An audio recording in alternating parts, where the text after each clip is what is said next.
जोहार झारखंड। नमस्कार साथियों, स्वागत है आप सभी को आपके अपने channel exam happy by Jharkhand में। तो दोस्तों, आज मैं यहां पर आपके लिए एनसीईआरटी नोट्स का पीडीएफ आकलन परीक्षा के लिए लेकर के उपस्थित है, जिसमें आपको सरल वाक्य, संयुक्त वाक्य, मिश्र वाक्य और यहां पर वाक्य विचार से संबंधित सारे नोट्स को हम दे रहे हैं आपको, जिससे 2 प्रश्न यहां से आपके एग्जाम में पक्के पूछे जाते हैं। तो अब हम आपको बता दें, यदि सारे एनसीईआरटी का नोट्स पीडीएफ आपको पर मंथ यहाँ पर चाहिए तो सिर्फ और सिर्फ आज आप यहाँ पर 100 रुपये दे करके हमारे साथ प्रत्येक मंथ में जुड़ सकते हैं। जिस मंथ में आपको लगता है कि हमें क्लास लेनी है, आप 100 रुपये प्रत्येक मंथ दे करके हमारे क्लास के साथ यहाँ पर जुड़ सकते हैं और सारे एनसीईआरटी का नोट्स पीडीएफ और साथ में उसका इंपॉर्टेंट क्वेश्चन ले सकते हैं। आज के इस वीडियो में हम आपको यहाँ पर वाक्य विचार के अंतर्गत अब तक जितने भी प्रश्न आए हुए हैं, आते हैं, उसका नोट्स हम आपको यहाँ पर बताएंगे। आप अंतिम तक बने हुए रहेगा, अंत तक जुड़े हुए रहेगा, जिसको जानने के बाद यहाँ से 2 प्रश्न आपके एग्जाम में पक्के आएंगे, यानी 2 नंबर आपका यहाँ से पक्का पूछा जाता है। ठीक है, और यहीं पर आप लोग ज़्यादा कंफ्यूज रहते हैं, तो अभी हम आपको इसका नोट्स दे रहे हैं। नोट्स पीडीएफ है। अब इसके बाद हम आपको लेकर के आएंगे एमसीक्यू क्वेश्चन, वस्तुनिष्ठ प्रश्न 35। इस पर वस्तुनिष्ठ प्रश्न हम अगले वीडियो में लेकर के आपके लिए आएंगे। अभी यहाँ पर हम सारा नोट्स को देख लेंगे कि क्या कुछ होता है, तब यहाँ पर आपका जो वस्तुनिष्ठ प्रश्न होगा, कितने आप सही कर पाते हैं, तो आपकी तैयारी बहुत ही अच्छी हो जाएगी और 100% आप जेटेट, सीटेट और यहाँ पर साथ में आकलन परीक्षा को पास कर पाइएगा। तो चलिए आते हैं। सबसे पहला चीज है वाक्य।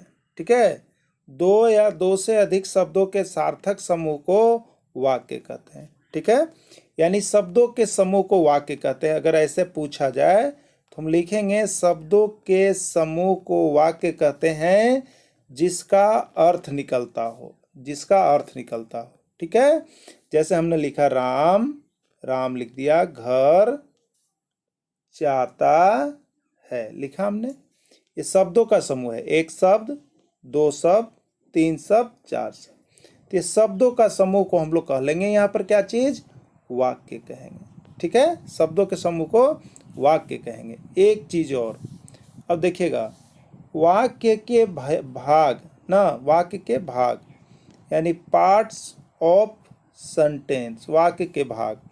देखिए, हमारा जो वाक्य होता है 2 भागों में बटा हुआ रहता है। एक को उद्देश्य कहते हैं, दूसरे को विधेय कहते हैं। ठीक है, एक को उद्देश्य और दूसरे को विधेय।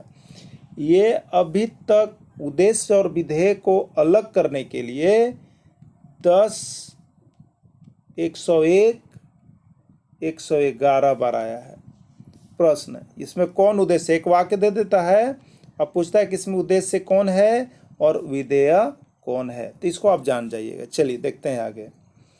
उद्देश्य, जिसको हम लोग कहते हैं सब्जेक्ट। ठीक है, वाक्य में जिसके विषय में कुछ कहा जाता है उसे उद्देश्य कहते हैं। जैसे गीता चाय पी रही थी, अभिराज गीत गाता है, तो इस वाक्य में गीता और अभिराज के विषय में कुछ कहा गया तो ये उद्देश्य है। चलिए एक चीज़ और, जैसे हमने लिखा गीता बाजार जा रही है, चलिए हमने यही लिखा, तो इसमें जिसके बारे में कुछ कहा जा रहा है वही उद्देश्य है, यानी जो संज्ञा होता है वो उद्देश्य होता है। ठीक है, तो ये हो गया उद्देश्य, और जो कुछ भी बताया जा रहा है उसके बारे में जो कुछ भी बताया जा रहा है वो होता है विधेय, यानी बाजार जा रही है, विधेय हो गया। ठीक है, चलिए अब उद्देश्य विधेय आप लोग जान गए होंगे।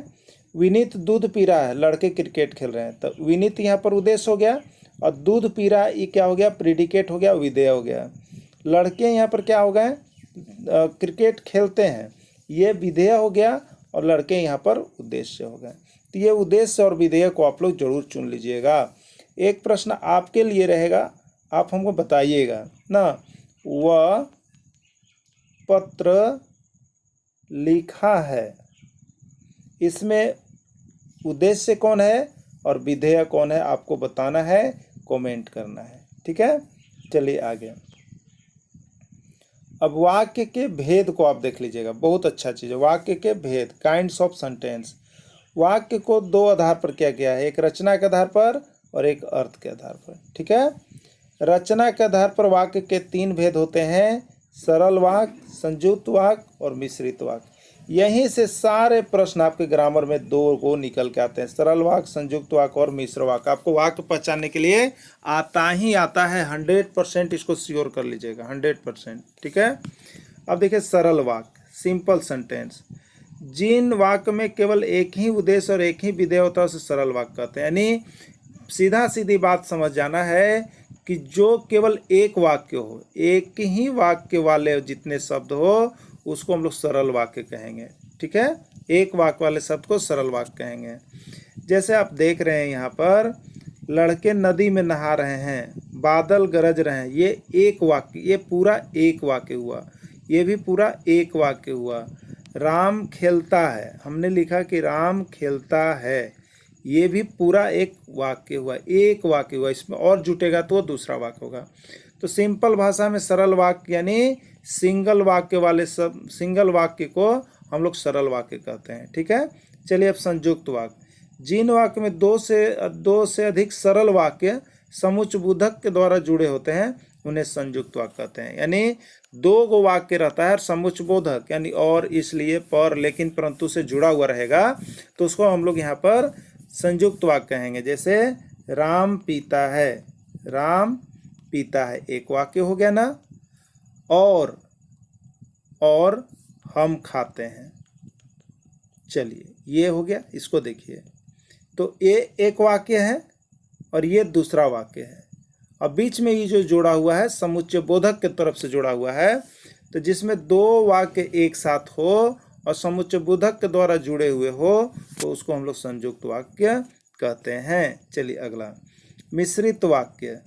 जिन वाक्यों में मुख्य वाक्य हो तथा एक आश्रित हो उसे मिश्रित वाक्य कहते हैं। मतलब कि जो वाक्य है और उससे संबंधित कुछ दूसरा वाक्य हो तो उसको हम लोग मिश्रित वाक्य कहते हैं। जैसे उसने देखा कि कार आ रही है, उसने देखा एक वाक्य, कार आ रही है दूसरा कार, और उस पर ही आश्रित है, उसको कहीं जाना था। ठीक है, मैं उस चोर को पहचानता हूँ जिसने मेरी घड़ी चुराई थी। ठीक है, एक वाक्य, 2 वाक्य है, लेकिन यह एक दूसरे पर आधारित है, आश्रित वाक्य है। यानी चोर जो था उसका घड़ी चुराया था, तो आश्रित, तो जो आश्रित रहेगा एक दूसरे पर वाक्य उसको हम लोग कहेंगे यहाँ पर मिश्र वाक्य। ठीक है, चलिए नेक्स्ट देखते हैं अगला।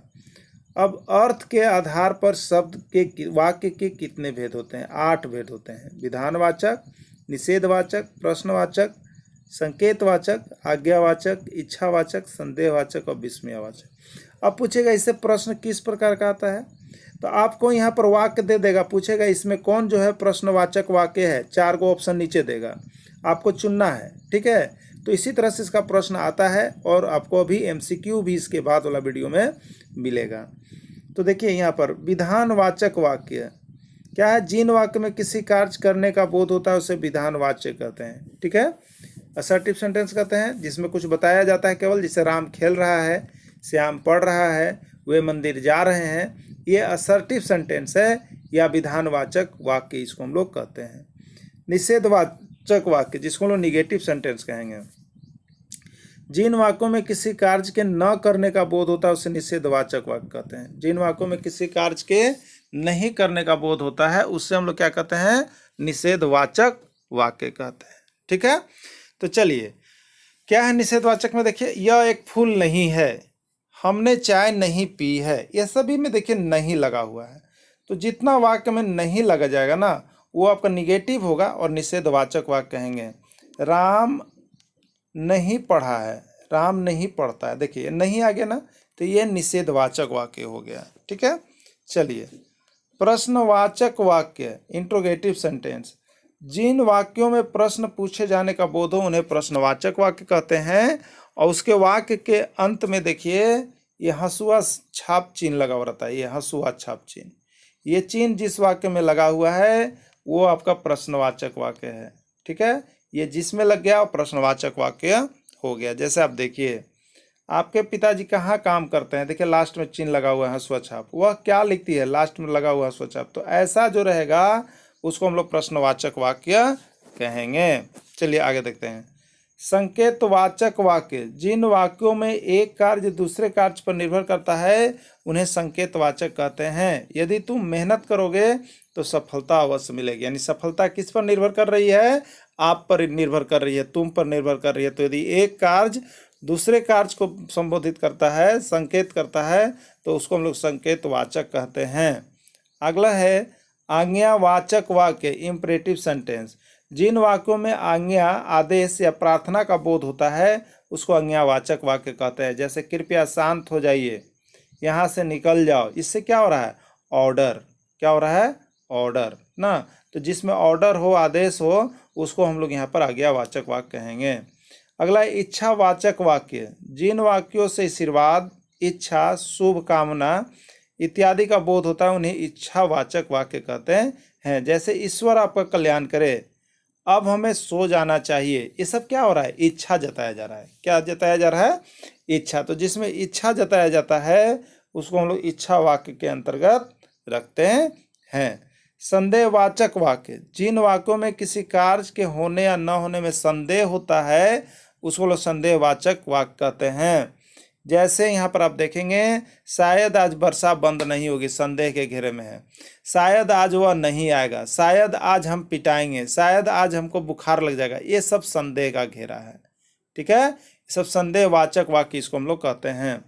विस्मयादि बोधक, एक्सक्लामेटरी सेंटेंस, जिस वाक्यों से हर्ष, शोक, घृणा, आश्चर्य आदि का बोध व्यक्त होता है उसको हम लोग विस्मयादि बोधक वाक्य कहते हैं। और वाक्य में कहीं ना कहीं विस्मयादि बोधक चिन्ह लगा हुआ रहता है। ठीक है, ये देखिए, ये चिन्ह जो है विस्मयादि बोधक का चिन्ह है, ये चिन्ह जो है विस्मयादि बोधक का, ये चिन्ह जो है विस्मयादि बोधक का चिन्ह लगा हुआ रहता है उस वाक्य में कहीं ना कहीं। ठीक है, तो दुख, जैसे आप जाते हैं फुटबॉल खेलते हैं और जीतते हैं तो आप कहते हैं हिप हिप पूरे, oh we have on the match, कहते हैं ना, हम लोग मैच जीत गए, तो खुशी खुशी जाहिर कर रहे हैं या आश्चर्य जाहिर करते हैं। तो ये सभी चीज़ें जो है आपका विस्मयादिबोधक वाक्य के अंतर्गत जाता है। चलिए, अब वाक्य परिवर्तन करने के लिए कभी कभी देता है, आप इसको देख लीजिएगा। महेश के पास एक काली गाय है। क्या बोल रहा है? महेश के पास एक काली गाय है। कैसा वाक्य है? सरल वाक्य है, क्योंकि सिंगल बता रहा है। अब महेश के पास एक गाय है और वह कैसी है? काली है। तो एक वाक्य, और ये दूसरा वाक्य वह काली है। अब बीच में समुच्चय बोधक और की तरफ जुड़ा हुआ है तो ये संयुक्त वाक्य हो गया। अब देखिएगा, महेश के पास जो गाय है वह काली है, मतलब गाय वह काली है, किस पर कहने के लिए आश्रित है? गाय पर। तो जो आश्रित रहता है उसको मिश्रित वाक्य हम लोग कहते हैं। प्रतिभा कपड़े लेने बाजार जाती है, एक वाक्य है तो इसको सरल वाक्य कहेंगे। प्रतिभा जाएगी और कपड़ा खरीदेगी, दो वाक्य हो गया। प्रतिभा बाजार जाएगी और कपड़ा खरीदेगी, और यहाँ पर और लगा हुआ है, संयुक्त वाक्य हो गया। प्रतिभा बाजार जाती है ताकि कपड़े खरीद सके, तो ये मिश्रित वाक्य हो गया। तो इस तरह से संयुक्त वाक्य, सरल वाक्य और मिश्र वाक्य से एक प्रश्न आपको हिंदी के अंतर्गत एग्जाम में आ ही जाते हैं। चाहे आप झारखंड में कोई भी एग्जाम देने जा रहे हो तो हिंदी आपके लिए एकदम मोस्ट इम्पोर्टेंट है। चलिए, अब देखते हैं आगे, हम वाक्य को पहचानते हैं। ठीक है, मोहन गीत गाता है, ये किस प्रकार का वाक्य है? विधानवाचक वाक्य है, असर्टिव सेंटेंस है। मोहन गीत नहीं गाता है, नहीं आ गया, निगेटिव है, निषेधावाचक वाक्य है। क्या मोहित गीत गाता था? देखिए यहाँ पर इंट्रोगेटिव चिन्ह लगा हुआ है, हंसुआ छाप, प्रश्नवाचक वाक्य हो गया। यदि मोहित गाता तो रुपेश भी गाता। ठीक है, संकेत कर रहा है उसकी तरफ। मोहन गीत गाओ, आज्ञा दिया जा रहा है, इसलिए यह आज्ञावाचक है। मोहन को गीत गाना चाहिए, ये इच्छा व्यक्त किया जा रहा है लोगों की तरफ से, तो ये इच्छावाचक हो गया। शायद मोहित गीत गाए, यहाँ पर संदेह का घेरा में है कि शायद मोहित गीत गा सकता है, इसलिए संदेहवाचक वाक्य है। अरे मोहित गीत गाएगा, देखिए बीच में एक्सक्लामेशन साइन लगा हुआ है विस्मयादि बोधक का, तो ये विस्मयादि बोधक या विस्मय वाचक वाक्य हो गया। तो दोस्तों, अब हम आपको बता दें, यहाँ पर हिंदी के अंतर्गत वाक्य विचार से आपके एक प्रश्न पक्के रहेंगे।